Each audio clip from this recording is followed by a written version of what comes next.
Hola, muy buenos días. Saludo a las dos que nos acompañan.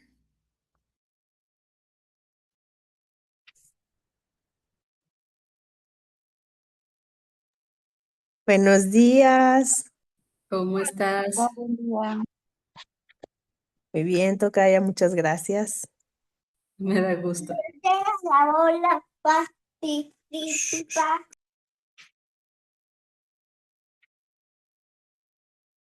Bueno, Yolanda, eres tú, ¿verdad? Presente, sí, aquí estoy. Ah, qué bueno. Qué gusto. Gracias, gracias. Pues empezamos entonces con el capítulo 8. Muy bien, voy a empezar lectura. Como ya saben, si alguien quiere hacer alguna pausa, un comentario o tomar el turno para leer, nada más puede abrir micrófono. Y le cedemos el micrófono. Gracias. Va. Capítulo 8. Los niños y el derecho a la verdad. Verdad exterior. La verdad exterior responde a la realidad objetiva. Hoy, lunes, está nublado. Soy mujer, tengo 30 años, tengo 5 hijos, esto es un plato de comida, etc. Cuando comunicamos entre adultos, nos manejamos con códigos aceptados previamente, que presuponen un cierto conocimiento sobre diferentes cuestiones. Por ejemplo, aviso a mi marido que voy a trabajar. Esta información presupone una serie de situaciones que él conoce de antemano. ¿Dónde es mi trabajo? ¿Cuántas horas me voy de casa? ¿Por qué lo hago? ¿Cuánto dinero gano? ¿En qué consiste mi trabajo? ¿Qué sentido tiene para mí? ¿Si me gusta o no? ¿Si trabajo con otras personas? Etcétera. Lo transmito con un mínimo de información que es suficiente para la comprensión del adulto, además de los conceptos de tiempo y espacio que ya tiene incorporados. Los niños, sobre todo los niños menores de 3 años, es decir, antes del inicio del lenguaje verbal, necesitan contar con la información verdadera, justa, dicha con palabras claras. A diferencia de las personas adultas, ellos no cuentan con el concepto abstracto de tiempo y espacio. Por lo tanto, las situaciones más banales tienen que ser anunciadas una y otra vez de que sucedan. Incluso a los niños un poco mayores les ayudamos con referencias puntuales. Por ejemplo, antes de comer va a pasar tal cosa. Cuando vuelva papá de trabajar haremos tal cosa, etc. ¿Por qué es necesario darles tantas explicaciones? Porque la verdad concreta, dicha con palabras, organiza el entendimiento de los niños y construye la estructura emocional sostenida por la lógica. Las palabras con sentido lógico son mediadoras entre los niños y el mundo. Tomemos como ejemplo la comunicación entre adultos. Mi marido me anuncia, esta noche vuelvo a las 3 de la madrugada. Me informa sobre algo real, pero no es suficiente explicación lógica para mí y no entiendo ni acepto que vuelva a las 3 de la madrugada, porque no es costumbre en nuestros acuerdos de matrimonio. No puedo construir mi realidad con tan poca información. En cambio, si me avisa, esta noche vuelvo a las 3 de la madrugada porque después de la reunión voy con mi gerente, va a haber una cena de empresarios y supongo que va a terminar muy tarde, ya que está previsto comenzar a medianoche. Cuento con suficiente información para organizar mi entendimiento, a amoldarme y a aceptar la situación aunque no sea agradable para mí. Fundamentalmente comprendo de qué se trata. En la comunicación cotidiana con los niños, cuando una madre le dice a su hijo, me voy a trabajar, el niño no dispone de suficiente información para construir su pensamiento ni su realidad. ¿Qué significa trabajar? ¿Cuándo va a volver? ¿Por qué se va? ¿Qué va a hacer el niño en ese lapso de tiempo? Es vital comunicar a los niños la verdad exterior con lujo de detalles, tratando de percibir el mundo desde los ojos de ese niño, porque cada momento es infinito, cada sensación es eterna. Los niños están supeditados a la órbita celestial y los adultos les obligamos a descender a la realidad terrestre. Esta capacidad de conectar el cielo con la tierra, el espíritu con la materia, es una de las características de la mujer puérpera que habita los dos aspectos simultáneamente. La magia de las palabras logra acercar el mundo sutil del niño pequeño y el mundo concreto de los adultos. Por eso, las palabras deben ser utilizadas, son la traducción de lo que pasa. Las madres pasamos muchas horas a solas con los bebés. Eso nos facilita el entrenamiento para que fluya la comunicación no verbal permanente. No hay testigos que juzguen la supuesta locura de hablar con esas criaturas diminutas y desconocidas. Es el periodo ideal para hablar previniendo a los bebés sobre todo lo que va a acontecer. Por ejemplo, ahora te voy a cambiar el pañal, tal vez sientas frío. Vamos a salir a pasear y tengo que abrigarte. O vamos a ir juntos al supermercado. Allí hay ruido, luces fuertes y demasiada gente. Cada suceso, por más banal que parezca, debe ser anunciado por la madre, porque el niño está involucrado y porque lo predispone para lo que va a suceder. De esta manera, los niños utilizan las palabras con sentido lógico del adulto como mediadores entre el mundo externo y el interno. Cuando los padres no adoptan la costumbre de hablar con los niños desde muy pequeños, a medida que crecen, les resulta cada vez más complejo entrar en comunicación con ellos.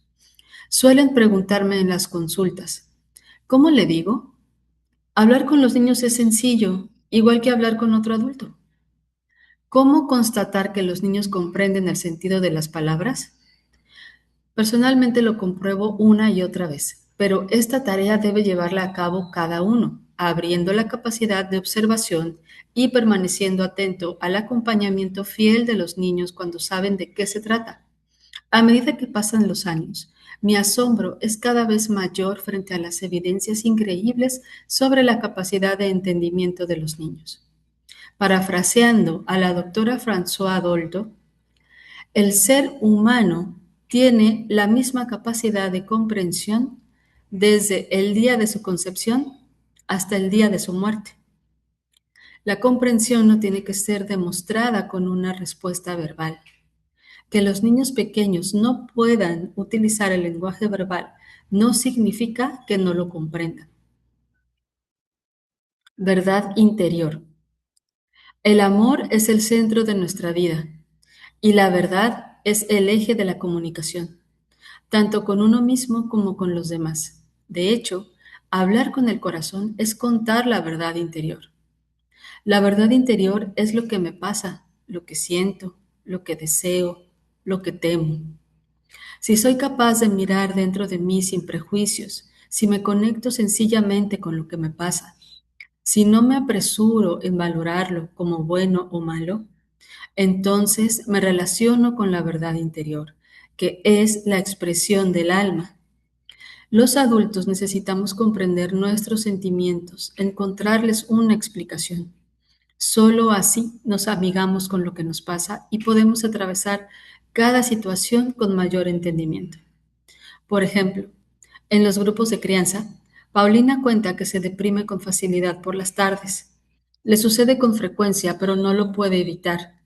A partir de unas preguntas amables de otra madre, Paulina se da cuenta que en ese horario solía visitarla su madre que falleció hace algunos años. Unir su desgano con el hecho de extrañar la presencia de su madre da sentido a sus sensaciones.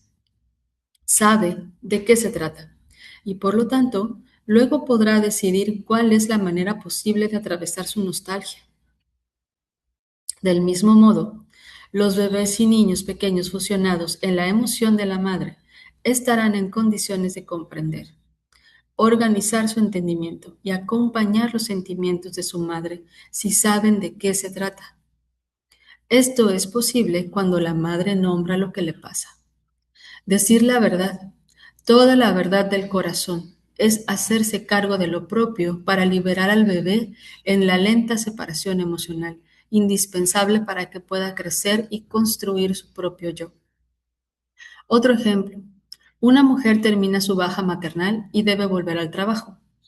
Organiza correctamente el cuidado de su bebé de 3 meses. La noche previa al comienzo de su jornada laboral, el bebé hace un espasmo respiratorio. ¿Acaso es un acontecimiento imprevisible? No. Perdón, es que me hizo recordar que es así como con mis hijos. Ya me voy a ausentar por algo y ya les da de todo. No, es tan frecuente como la falta del reconocimiento de la angustia que provoca en una madre el hecho de dejar a su bebé tan pequeñito durante tantas horas. El bebé siente la misma angustia y se hace cargo de manifestarla por ambos. En este caso, ¿qué significa decir la verdad? Decir la verdad al bebé es conectarse primero con esta situación ambivalente. Necesito o quiero trabajar, pero también me gustaría y me asusta me angustia y me asusta dejarte al cuidado de otra persona. Quiero irme, pero también sufro por dejarte. Reconocer lo que me pasa, comunicar lo que me pasa, es darle la posibilidad al bebé de comprender y separarse de lo que me pasa. De lo contrario, el bebé se hace cargo de comunicarlo. Él realiza la angustia a través de la manifestación del síntoma. En otras palabras, el bebé nos obliga a conectarnos con la verdad, porque de lo contrario la materializa, la expresa en el plano físico, la vive en su cuerpo. Hay quienes consideran imposible estar dando explicaciones todo el tiempo. Sin embargo, resulta facilitador para los vínculos. Poco a poco, convierte a los niños en seres que acompañan con fluidez las decisiones y necesidades de los padres, porque les encuentran sentido. Con el transcurrir del tiempo, las explicaciones son más cortas y precisas, ya que el niño incorpora conceptos de tiempo y espacio. El bebé necesita cada día la palabra de la madre que medie en la ausencia o ante cada situación nueva. En cambio, un niño de 3 años y medio que maneja con soltura el lenguaje verbal sabe que cuando la madre dice, me voy a trabajar, tiene todo el sentido que le ha venido dando con muchas palabras llenas de significado durante estos 3 años. Los niños encuentran un sentido personal en cada pequeño hecho cotidiano, si el amor de sus padres y las personas que los rodean así lo confirman. No importa cómo lo decimos, importa qué transmitimos, ya que el mensaje está sustentado en los dos aspectos de la verdad, la interior y la exterior. Hablar con la verdad es contar con la mayor precisión posible lo que me pasa y lo que pasa. Hablar con el corazón es estar abierto. Así es como los niños aprenden la apertura, la simpleza, la solidaridad y la compasión. Si aprendemos a ver el mundo con ojos de niño, nos daremos cuenta de la importancia de estar sostenidos por la palabra y el amor de los adultos. Búsqueda de la propia verdad. El acercamiento a la verdad personal necesita un recorrido sostenido por la genuina intención de conocernos más, hacernos cargo de nuestra vida, de nuestras elecciones y destino. La verdad siempre va precedida de la palabra yo, porque la verdad es personal, responde a lo que me pasa, lo que siento, lo que deseo. No es una opinión, ni está supeditada a lo correcto o incorrecto. Si prestamos atención, veremos que casi todas las discusiones y guerras son formuladas con un tú, tu culpa, tu idea, tu equivocación, etc. Entre adultos, si lográramos modificar la controversia hablando en primera persona, lograríamos acuerdos o al menos interés por parte del interlocutor. La búsqueda de la propia verdad necesita ayuda. Creo que es la esencia de cualquier emprendimiento terapéutico u otro acercamiento al campo espiritual de cada uno. Suele ser indispensable pedir colaboración a un profesional, sacerdote, astrólogo, médico, psicoterapeuta, meditador o persona elevada que esté en condiciones de guiarnos en la búsqueda, sobre todo en épocas de crisis vitales, como es el puerperio y los primeros años de crianza de los niños. Todo lo que no conozcamos de nosotros mismos será traducido por el cuerpo de los niños. Si estamos muy alejados de nuestra esencia, ni siquiera estaremos en condiciones de hacernos las preguntas personales básicas ante las manifestaciones dolorosas o molestas de nuestros hijos. Será necesario que alguien nos haga estas preguntas, que nos incite a buscar respuestas posibles en nuestro interior y vele para que no desechemos rápidamente las primeras sensaciones. Volviendo al ejemplo antes mencionado de la madre que retorna a su trabajo, sin duda cada vez que apareció la angustia por dejar al niño, se autoconvenció de que ese sentimiento era inadecuado, ya que estaba todo previsto para el cuidado eficaz del niño, relegando el sentimiento verdadero. Sí me pasa, lo obliga a reaparecer en el cuerpo del niño. Aceptar la verdad nos permite vivir en paz, aunque la verdad no sea agradable ni bonita. Desconocer la verdad nos agrega piedras en el camino y da la impresión de que tenemos mala suerte.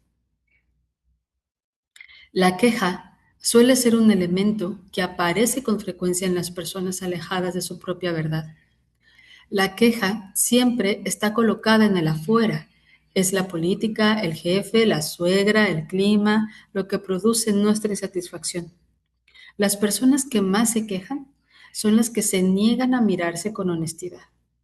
Entonces, las señales del camino aparecen una y otra vez, interpretando que la mala suerte les persigue, en lugar de detenerse y preguntarse con humildad qué están queriendo mostrar las incansables señales. Los niños están tan cerca de nuestro corazón, tan unidos a la verdad íntima, que se convierten en traductores exactos. Vale la pena prestarles atención, al menos hacernos las preguntas pertinentes. Solo sabiendo qué es lo que nos pasa, estaremos en condiciones de narrar nuestra verdad a nuestros hijos. La verdad en los momentos difíciles. La verdad es un concepto que pertenece a la profundidad del alma de cada individuo, y aunque se refiere a lo más íntimo y genuino de cada persona, solemos estar alejados de nuestra propia verdad, es decir, del conocimiento de nuestro ser esencial. Ser verdaderos con nosotros mismos requiere en principio la intención de cuestionarnos permanentemente. El secreto reside en ser capaces de interrogarnos en primera persona del singular. ¿Qué quiero? ¿Qué me pasa? ¿Quién soy? ¿Qué me atemoriza? ¿Qué ofrezco? La verdad siempre es personal, es la verdad del corazón. Solemos apretar nuestras manos sobre el pecho cuando decimos algo muy sincero y sentido. La verdad siempre hace referencia a nuestra intimidad, es decir, al interior de nuestro mundo emocional. Es la instancia que desnuda las emociones, el amor, el rechazo, el miedo, la alegría, la nobleza, la pasión, la rabia, la angustia, el dolor, la esperanza. La intimidad no se refiere a las prácticas sexuales, ni a la vida cotidiana como el hecho de trabajar, estudiar, comer, dormir, pasear o relacionarse con otros. ¿Y qué tienen que ver los niños con nuestras íntimas verdades? Comprenderemos la profunda relación entre los niños y los adultos si tenemos en cuenta que los niños pequeños son seres de fusión, que viven dentro del mundo emocional de las personas que los rodean. Cuando son muy pequeños, viven fusionados a la emocionalidad de la madre o de la persona que la suplante. Y a medida que van creciendo y van entrando en relación con otras personas, papás, hermanos, abuelos, maestras, amigos, se fusionan con los mundos emocionales de los demás. Recordemos que los niños son fusionales, es decir, que indefectiblemente se fusionan para entrar en relación con los demás. Podemos constatar este funcionamiento cuando los niños entran en un lugar desconocido y necesitan un tiempo largo para adaptarse. En realidad, están activando el proceso de fusión que les permitirá luego permanecer en ese sitio. Es común en las fiestas de cumpleaños que se conecten cuando es la hora de irse y se torna dificultoso arrancarles del lugar a menos que se lleven consigo algo que los mantenga fusionados con el ambiente. Es importante que los adultos comprendamos este proceso genuino y vital en los niños y que en lugar de juzgarlos por maleducados, facilitemos los procesos funcionales, permitiendo que se lleven prestado algún juguete o permaneciendo un rato más en el lugar del que necesitan desprenderse con tranquilidad.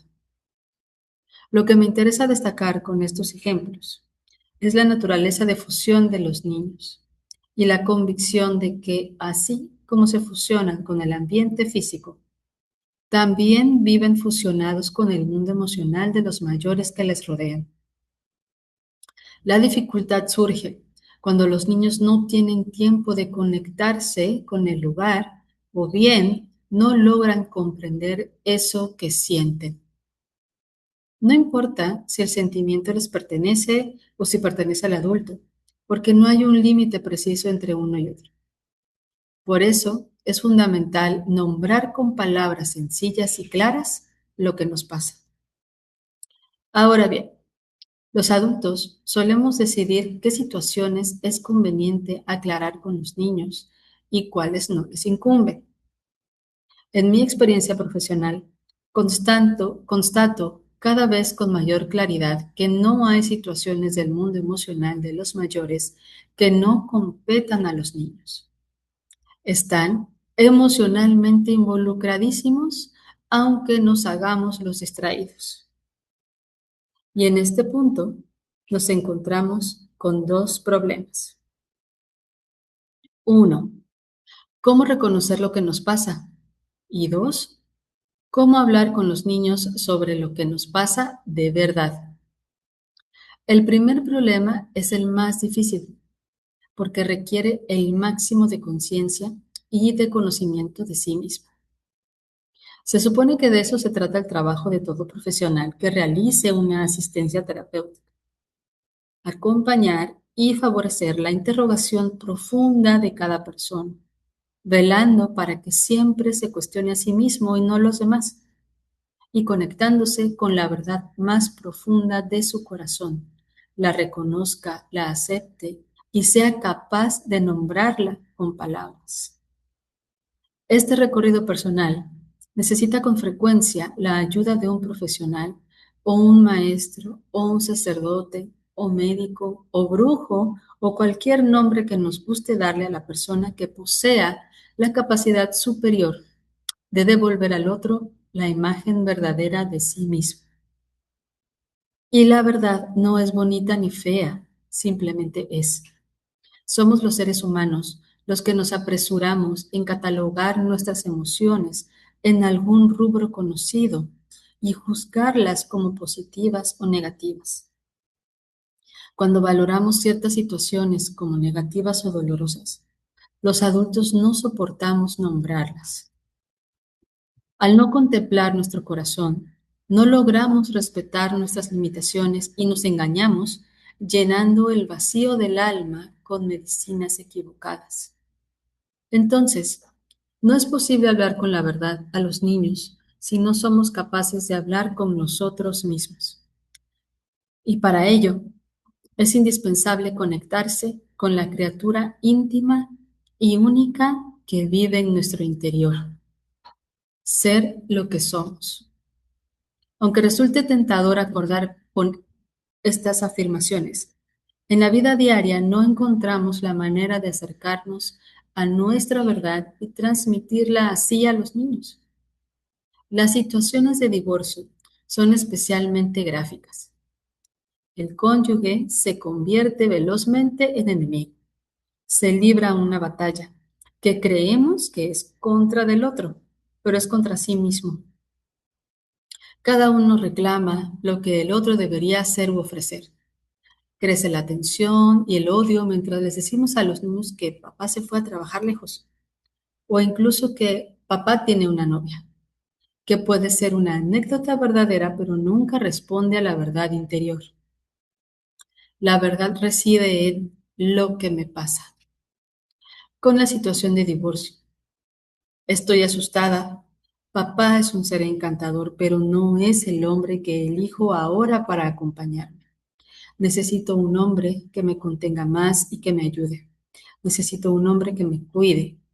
Quiero aprender a encontrar un compañero que esté dispuesto a incluirse en este proyecto familiar. Nunca supe cómo pedir ayuda. Me siento infantil y con poca experiencia para construir una pareja más madura. Tengo temor sobre cómo vamos a resolver nuestra situación económica.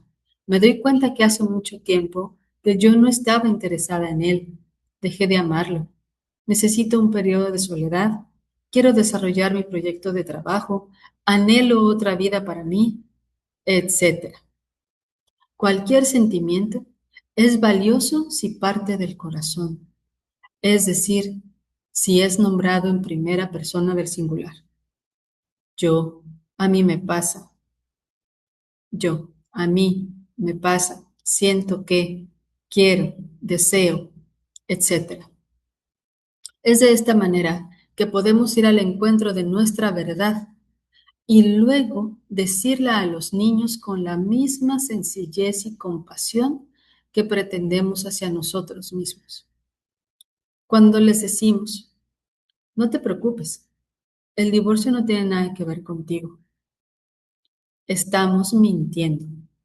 La verdad es que sí tienen que ver, porque los niños viven de nuestras emociones, no pueden no estar involucrados. Por lo tanto, solo somos sinceros cuando explicamos, por ejemplo, creo que esa tristeza que sientes tiene que ver con lo que está pasando en casa, con las peleas y discusiones que tenemos con papá. Estoy tratando de encontrar una solución posible para todos nosotros. Yo también estoy nerviosa y quiero contarte lo que vamos a hacer. Los adultos tenemos la mala costumbre de despreciar las capacidades de conexión y apoyo y solidaridad de los niños. Los tratamos como si fueran desconocidos, a quienes no les incumbe lo que nos pasa ni las decisiones fundamentales que involucran el futuro de la familia. En cambio, cuando logramos hablar con claridad sobre lo que nos pasa, descubrimos hijos amables, cariñosos, deseosos de acompañarnos en el restablecimiento del equilibrio afectivo. Las situaciones de enfermedades graves o de muerte son especialmente tergiversadas a la hora de tener que explicar lo que pasa.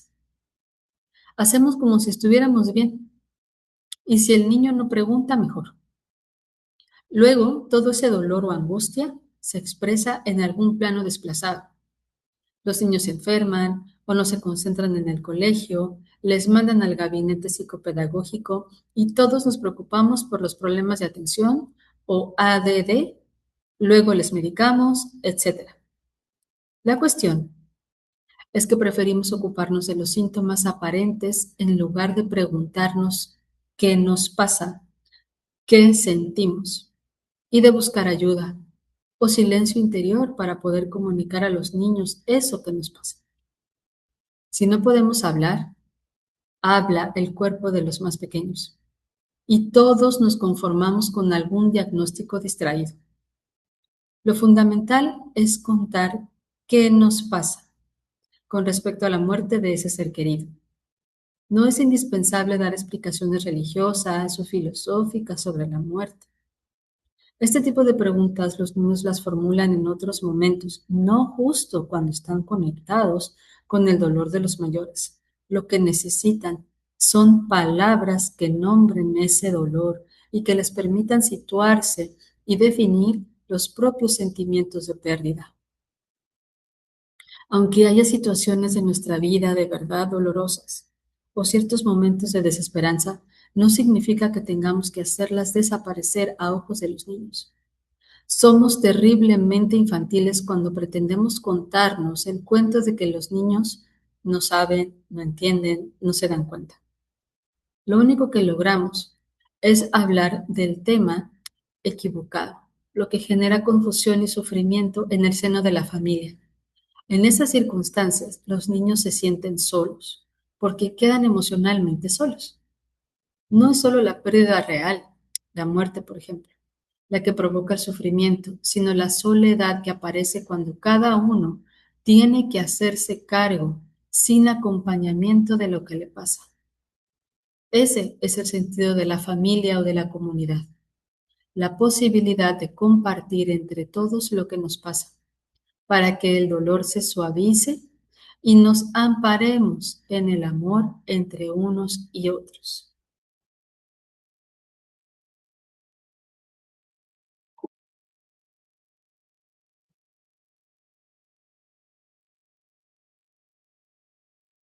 ¿Hasta aquí alguien quiere hacer algún comentario? ¿No? Ay, yo quisiera leer, pero es que estoy en el celular, me vine a casa de mamá, no traigo computadora, pero te acompañé un ratito y sobre lo que va, pues ay, me resuena un chorro de cosas, ¿no? Pero me espero a compartir al final. Retomo la Gracias. lectura. La verdad en los casos de adopción. Hoy en día estamos muy poco acostumbrados a hablar libremente sobre la adopción. Espérame. Y las familias adoptantes, y crece la tendencia a considerar que los niños adoptados deben conocer la verdad con respecto a su identidad. Incluso en Argentina ya existe una ley que permite a los hijos adoptivos consultar el legajo de adopción, donde figuran los datos de los padres biológicos y toda la información social y burocrática necesaria para saber quiénes los entregaron, en qué condiciones y a veces las causas aparentes. Sin embargo, con frecuencia recibo padres adoptantes que consultan porque están esperando que los niños pregunten algo relacionado con su nacimiento cuando están en contacto con mujeres embarazadas, la maestra, una tía, una amiga de la madre, cuando nacen niños alrededor, hermanitos de los compañeros de la guardería. Los padres esperan con ansiedad que el niño cuestione sobre cómo nacen los bebés para tener la oportunidad de hablar claramente con su hijo.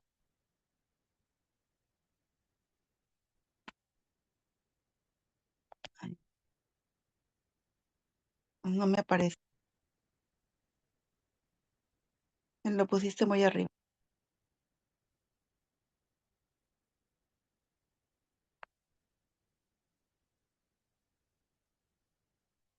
Ahí no se ve.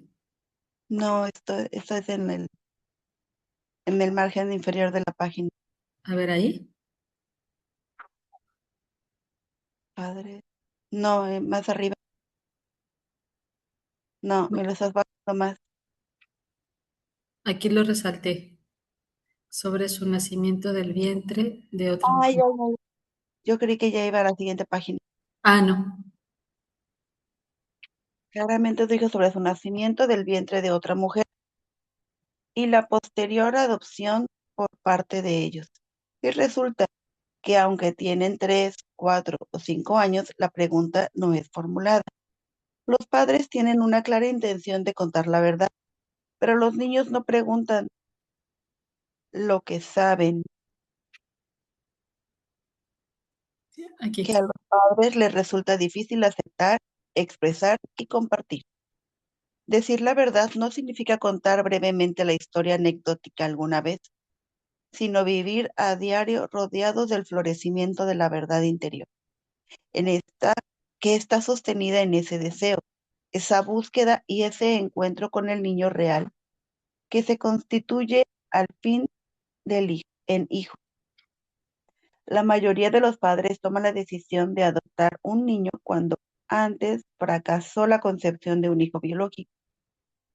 No es así en todos los casos. Hay familias con varios hijos que en determinado momento deciden incorporar a la familia un niño necesitado. Ay, qué fuerza escucha. Para refle- pero reflexionemos, pero reflexionaremos aquí sobre las sensaciones ambivalentes de los padres que han anhelado durante años la llegada del hijo biológico.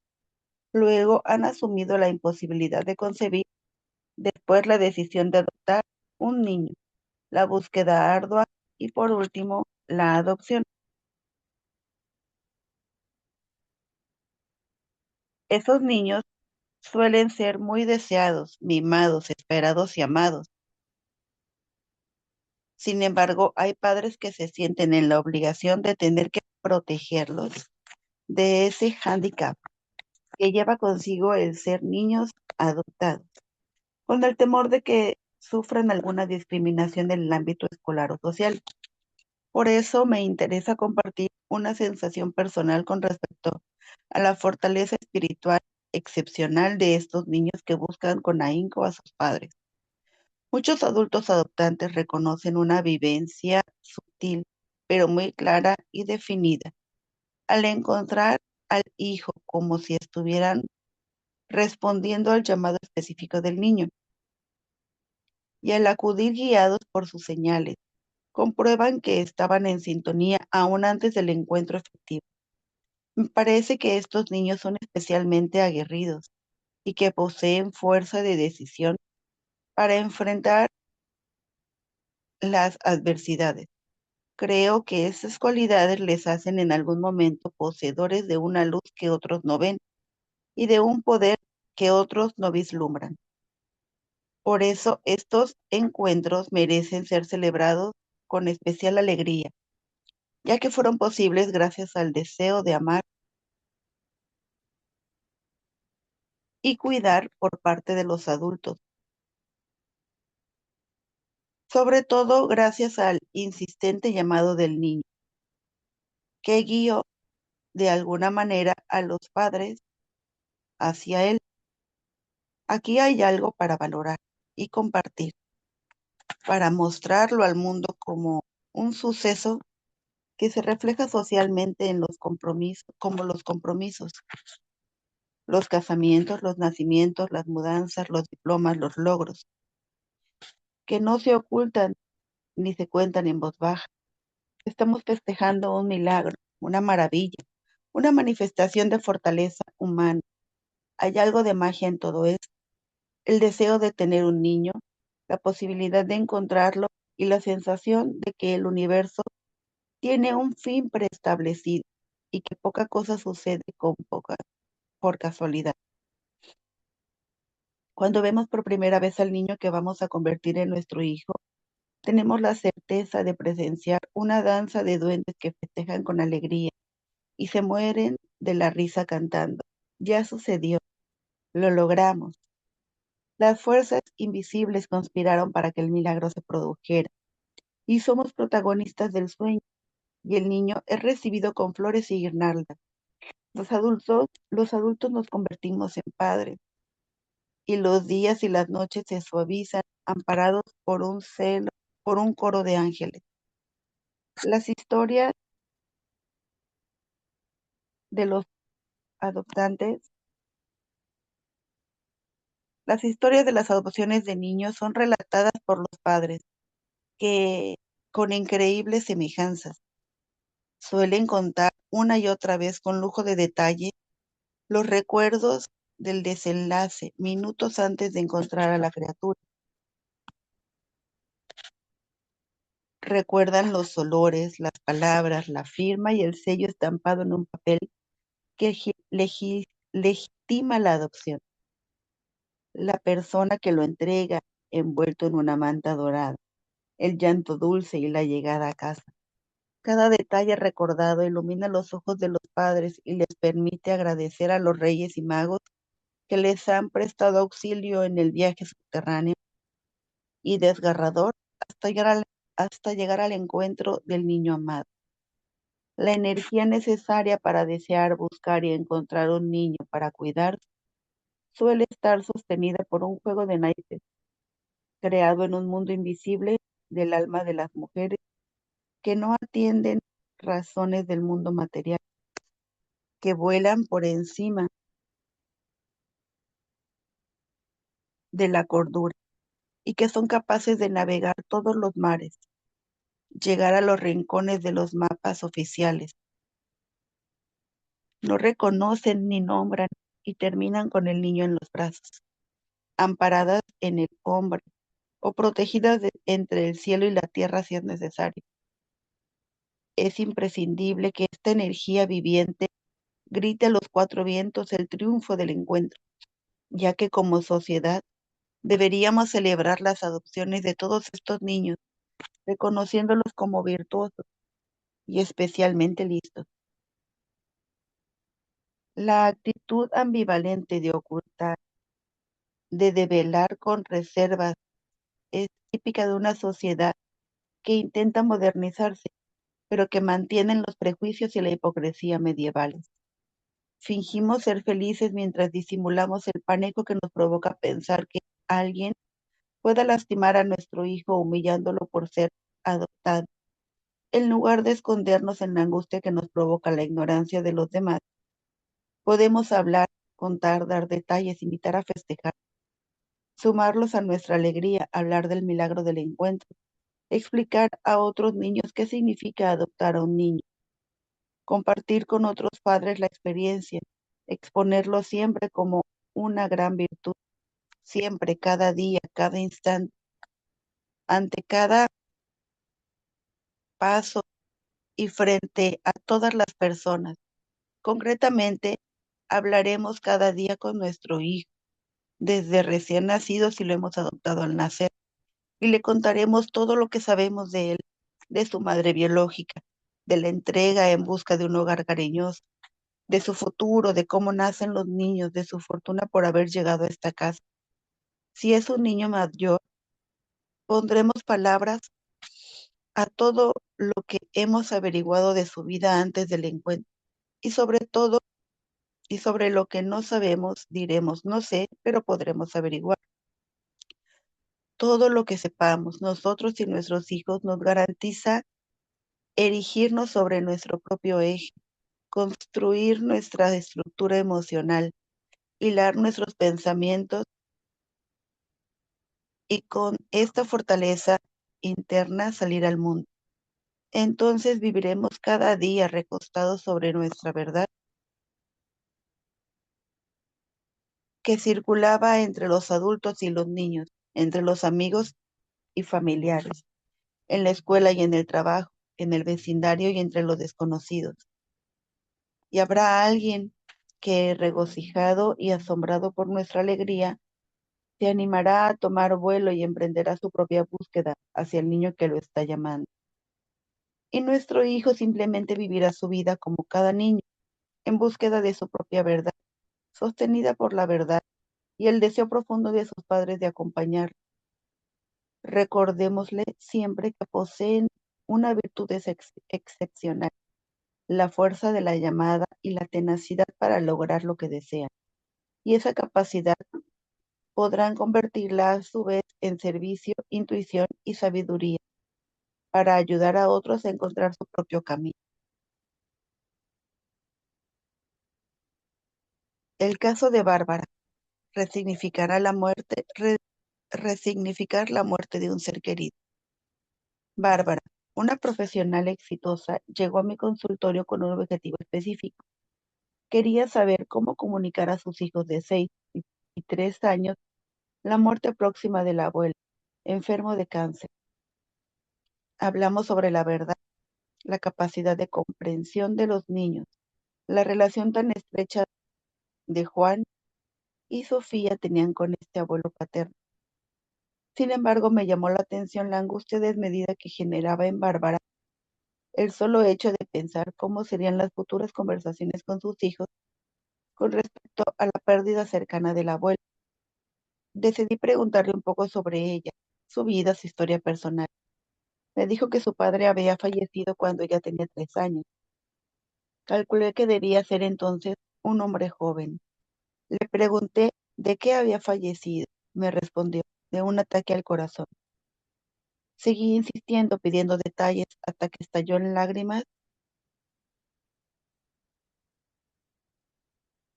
relatándome que la historia no era tan sencilla. Su padre se había suicidado. Esta realidad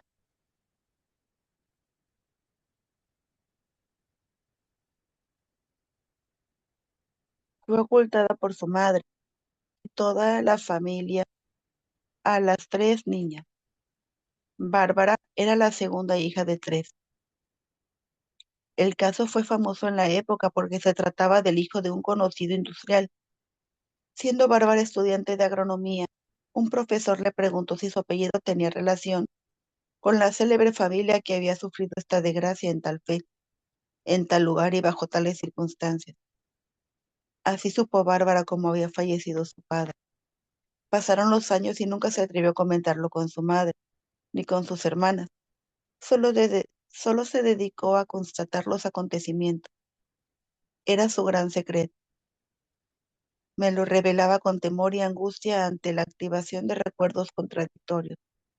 Comprendí que la cercanía con la muerte de su suegro, que cumplía para ella el rol de padre bondadoso y dador, activaba la primera pérdida intolerable de su padre biológico, la ilógica de la mentira que había condenado a contar con escasos recursos para procesar a lo largo de su infancia, adolescencia y adultez la desaparición de su padre, pero aún la inquietaba profundamente enfrentar con la verdad este triste suceso.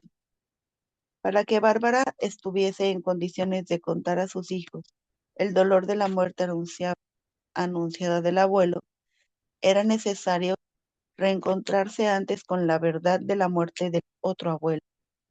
Ese era el desafío para Bárbara. Le propuse intentar hablar con su marido. De esta manera tal vez caerían los fantasmas que se mueven con autonomía cuando los alimentamos con secretos. Luego su esposo estaría en condiciones de ayudarle a transmitir a sus hijos el dolor actual, hacerlos partícipes y estar juntos en este trance. Pocos días después, en efecto, su suegro falleció. Bárbara me llamó temprano una mañana para contarme el desenlace y para decirme que los niños la acompañaban con relativa calma. Después del impacto de la muerte del suegro, Bárbara supo que tenía una historia para reconstruir, ayudada por la búsqueda de la verdad, y se dispuso a emprender ese arduo camino.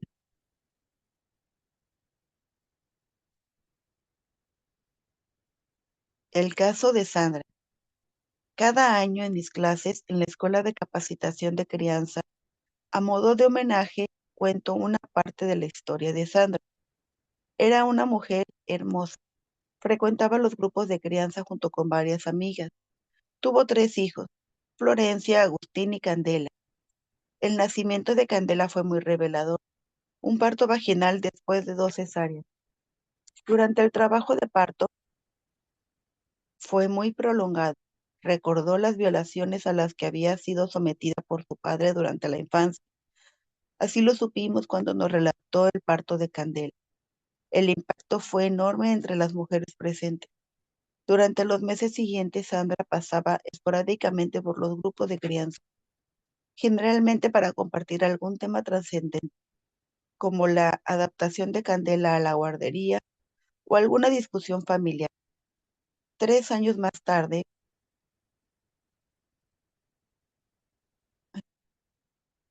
un buen día, su íntima amiga me comentó que estaba preocupada por Sandra, ya que ella huía al contacto amistoso, y eso no era un buen síntoma.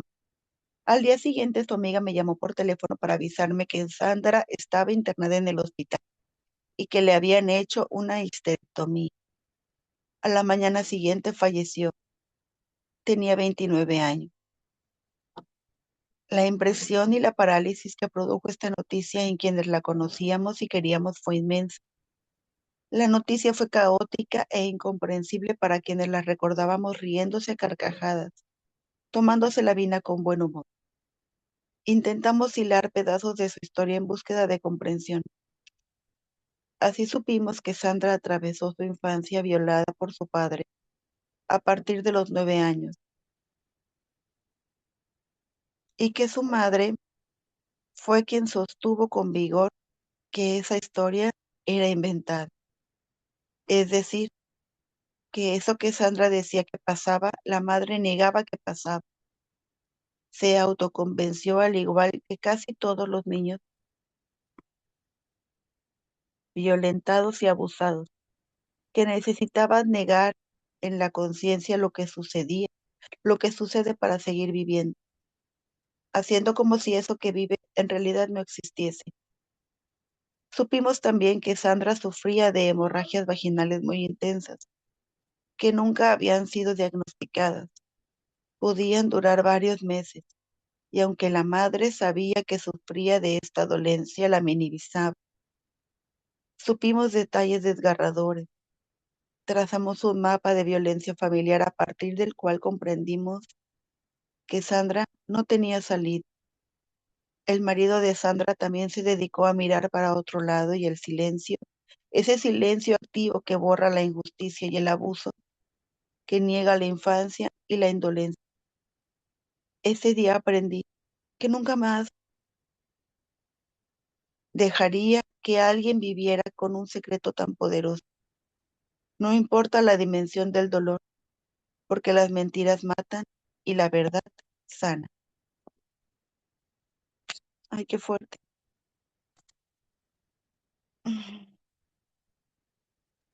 Sí, sí, está fuerte. El cierre del capítulo está fuerte. Sí. Ay,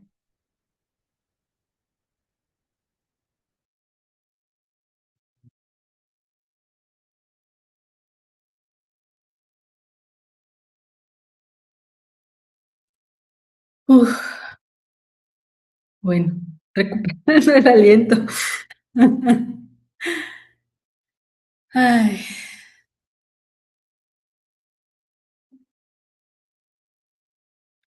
qué bonito libro profundo.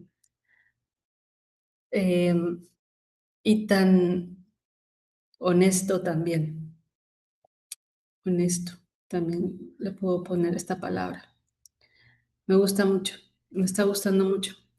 Por eso decidimos que lo íbamos a ir leyendo, no en casa, sino aquí, y que quedara todo completo, grabado, porque está muy profundo y fuerte.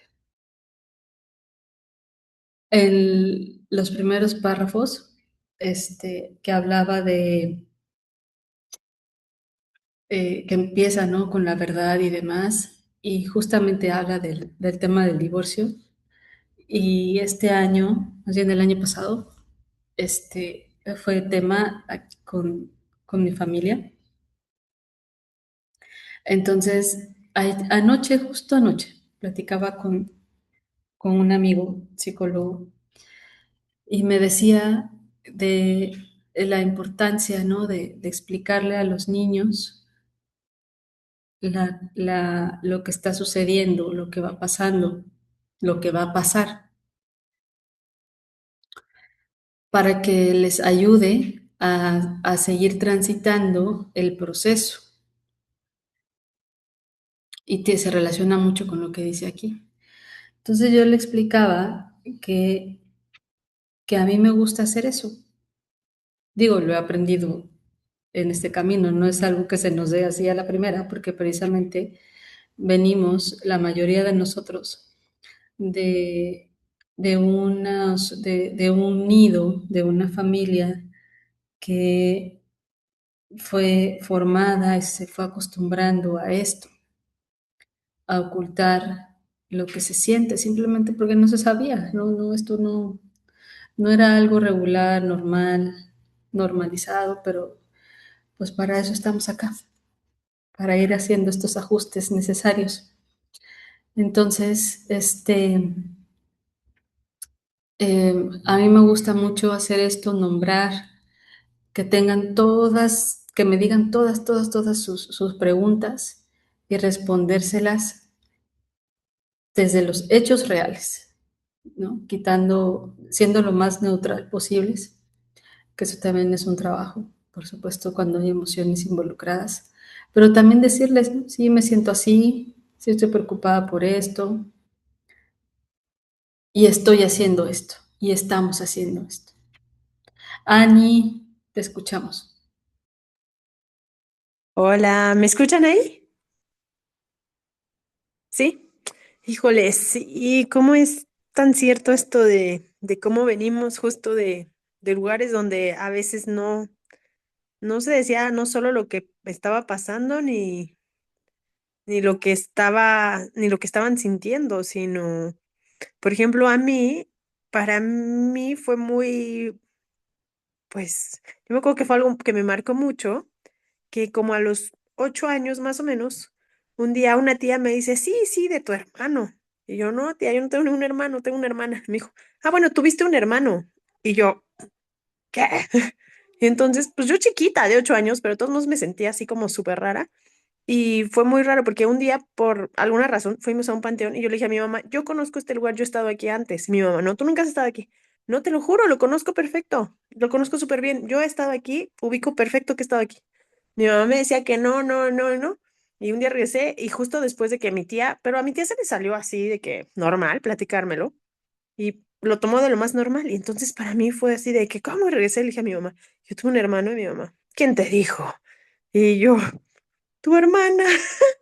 Entonces, pues sí, o sea, yo digo, híjole, cuán diferente hubiera sido que mi mamá me hubiera dicho, oye, mira, pasó esto, tuviste un hermano, murió, y así, pero yo creo que me sentí muy traicionada, o no sé, no sé, no sabría ponerle, quizá, no sabría nombrar exactamente la emoción, pero sí fue una emoción como de, ¿por qué no se me dijo? ¿Por qué se me ocultó? Porque aparte, si yo tenía como cierta noción, ¿por qué se me negaba? Así, no, no, no, no, tú no. Yo, no, sí, yo siento que yo lo he estado. Entonces, yo también estoy pasando por una situación que no sé en qué momento abordarla, porque pienso, no, quizá todavía es pequeño, hay que decirlo un poco más grande, y cada vez lo voy pensando más. Y ahorita justo en este momento me atravesó completamente el decir, pues yo creo que desde siempre debemos de habérselo dicho y que él esté consciente que, porque si no, también más grande va a ser como, pero ¿por qué no me dijiste antes?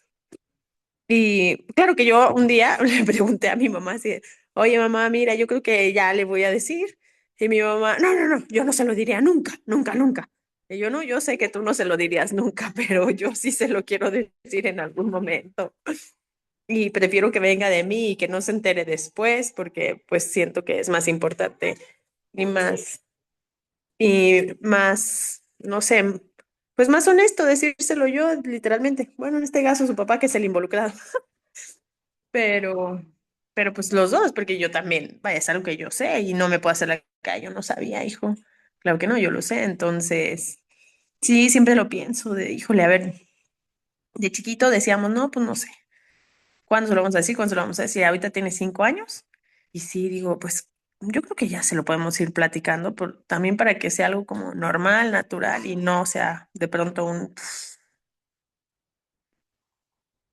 Entonces, la verdad es que me gustó mucho, mucho este capítulo de hoy. Se me está haciendo muy fuerte, muy... Es algo que yo creo que no se nombra en muchos espacios, que, por ejemplo, lo de los niños en adopción.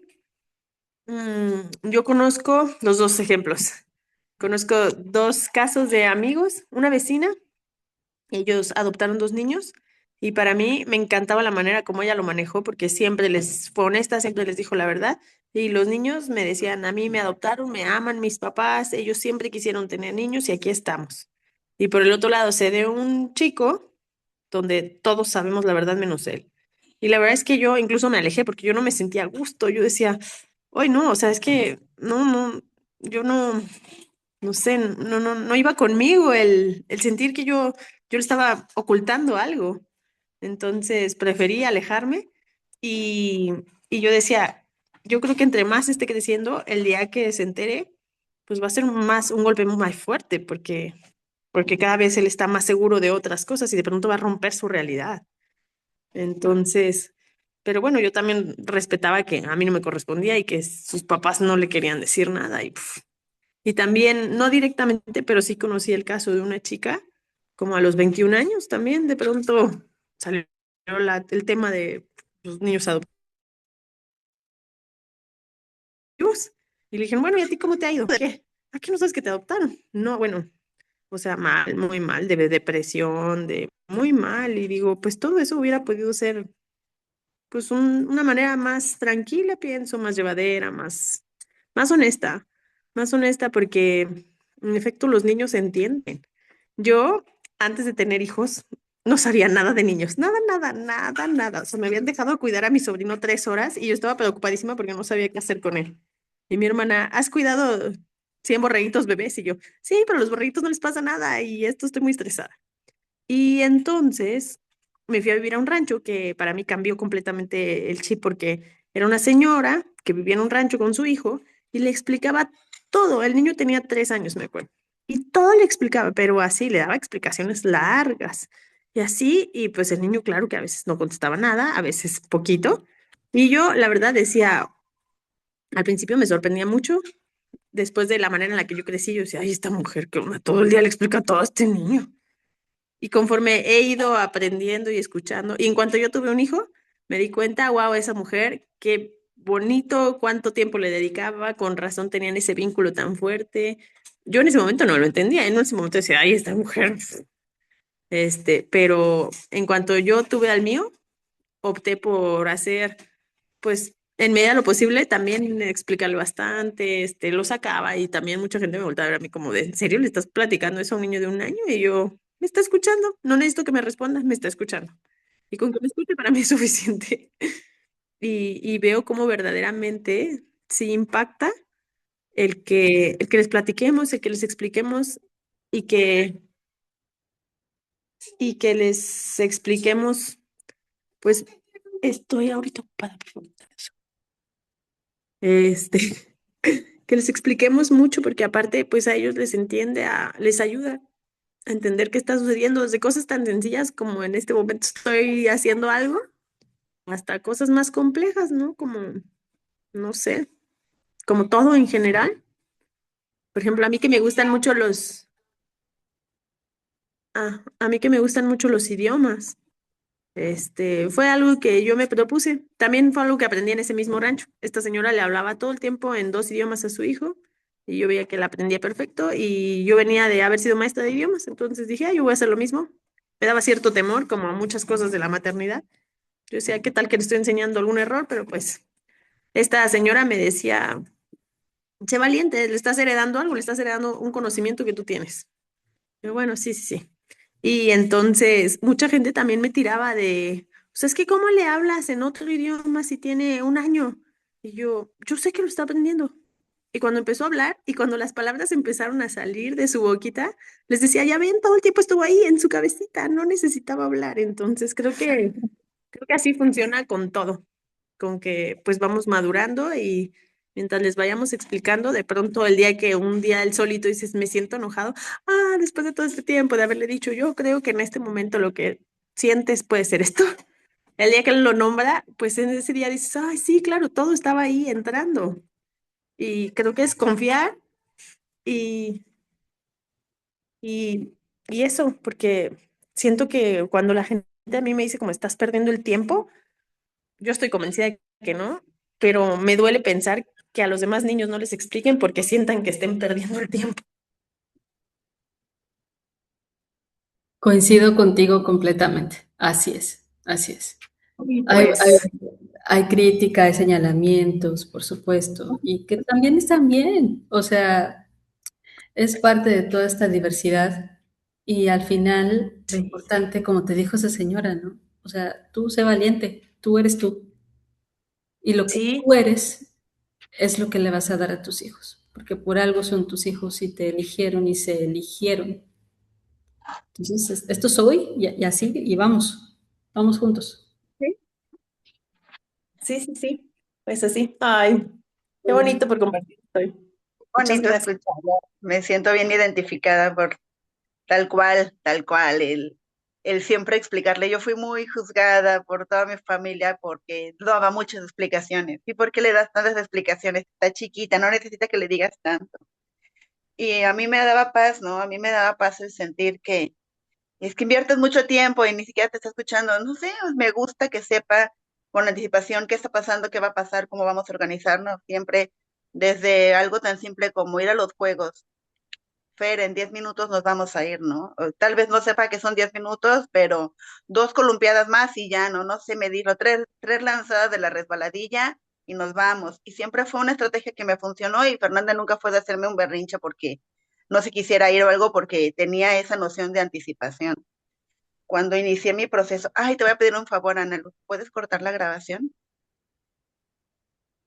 Cuando inicié mi proceso de separación, fui muy juzgada por tu papá porque yo le expliqué a mi entender, desde mi sentir, fui muy cuidadosa de las palabras que usé y de lo que dije. Siempre fue desde yo siento, yo estoy viviendo, yo creo, pero sí le expuse tal cual que su papá tenía una relación fuera de nuestros acuerdos, que él y yo teníamos acuerdos que él había roto y que por eso yo estaba decidiendo ya no, que su papá ya no viviera con nosotras, ¿no? Y él se enojó mucho porque Fernanda tenía 4 años y se enojó mucho y fue un tema que hasta al juicio metió de que yo estaba cometiendo alienación parental y pues no, fue refutado porque siempre hablé desde mi sentir, porque nunca le hice una mala imagen de él, ¿no? Siempre fue, yo estoy sintiendo, yo viví esto a partir de, tu papá y yo teníamos estos acuerdos, él contigo es tu papá, va a seguir siendo tu papá, el vínculo que tú que construyas con él va a depender de ustedes, pero yo me estoy desvinculando de él como pareja, ¿no? Y pues se ha sido un tema, ¿no? Que ya actualmente ya él me reconoce, que me agradece cómo manejé todo con la niña y todo. Y ahorita con los años distingo que todo mi dolor, desde mis recursos y posibilidades, pude desvincularlo de ella y que tuviera su duelo distinto, independiente al mío. Y no arrastrarla, al no compartir mi sentir, pero que me ve triste, pero que me ve doliendo, ella lo somatizara, que bueno, sí vivimos, tuvo un cuadro de varicela en los primeros meses del divorcio. Obvio pasó, pero desde el entendimiento, desde nombrarlo, desde vivirlo y soltarlo, ¿no? Tan así que ella pudo construir un vínculo de cariño con la mujer con la que su papá se fue a vivir. Y ya ahora que él ya también se divorció de ella y que Fernanda ya lo vivió desde otro lugar, ya con 10 años, y me dijo, mamá, dices que ahora me duele saber que yo la quería mucho después de que te lastimó. Y le digo, no, mi amor, porque tú construiste un vínculo con ella distinto a lo que pasó, a mi historia, ¿no? Y desde todas las posibilidades y mundos que pudieron haber sucedido, tengo que agradecer que fue una persona que te quiso, que te respetó, que tuvo un trato digno contigo y que tú pudiste la oportunidad de crear un vínculo distinto con ella, ¿no? Pero sí, ya lo vivió desde otra óptica y pudo ver la panorámica y como que ya a sus 10 años vivió el duelo de mi divorcio y ahora el segundo divorcio de su papá, que para ella fue muy triste sentir que él no estaba sintiendo nada y que la única triste en esa separación era ella, ¿no? Fue para ella un poco caótico, choqueante el sentir que su papá no lo estaba sufriendo, como que él no se permitió vivir su duelo delante de ella y tiene ese conflicto atorado. Y otro tema que yo quería compartir también es esto de los secretos familiares, ¿no? De cómo venimos arrastrando y cómo pueden causar tanto generaciones tras generaciones seguir causando esos estragos, porque mi mamá viene de esa crianza de los niños no deben saber y siempre el hermetismo y siempre los secretos y siempre el no, el no voy a, no, esto nunca lo van a saber, ¿no? Y mis papás también traen una historia ahí que yo me vine enterando con los años por situaciones de la vida y que ya los confronté hace como un año, año y medio, hace un año creo.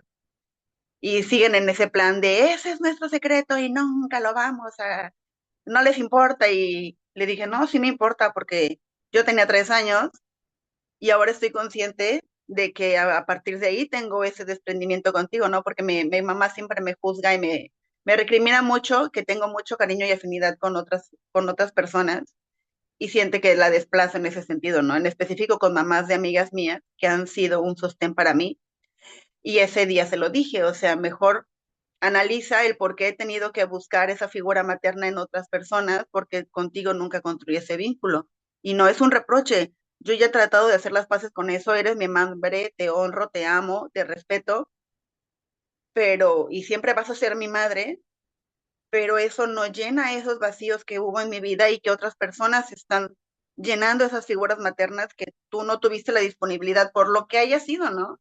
Por las circunstancias de vida que se dieron como se hayan dado, nos desvinculamos desde que yo era muy pequeña y nunca construimos de nuevo ese lazo, ¿no? Entonces, mi infancia siempre buscó esa figura en otras personas. Y eso es algo que ya mi mamá no ha querido volver a tocar y se lo dije. Y tengo muy marcado, a partir de que sé esto, que fue desde ahí, ¿no? Desde mi infancia, yo no recuerdo una figura materna cercana a mí. Y la figura que yo empiezo a recordar es a partir de los 8 años y siempre es el rechazo, el regaño, mi mamá tuvo unos años que en verdad era neurótica y yo solamente tengo esos recuerdos de mi infancia, ¿no? Entonces, ¿cómo esperas que ahora yo tenga en ti esa figura de maternal cariñosa cuando no la construimos y no es algo que se haya podido reconstruir? Entonces, mi infancia siempre buscó esa figura en otras personas. Y viene a partir de no querer soltar estos secretos y estas historias que prefieren ensimismarse y contraer en vez de buscar la forma de sanarlo, ¿no? Está bien, bien fuerte. Fíjate que se me viene como un poquito de, como era más, bueno, digo que todavía hay, ¿no? Sin embargo, sí creo que todavía antes era mucho, mucho más arraigada ese comportamiento que obedece a este miedo, quizá, miedo de ser juzgados, señalados.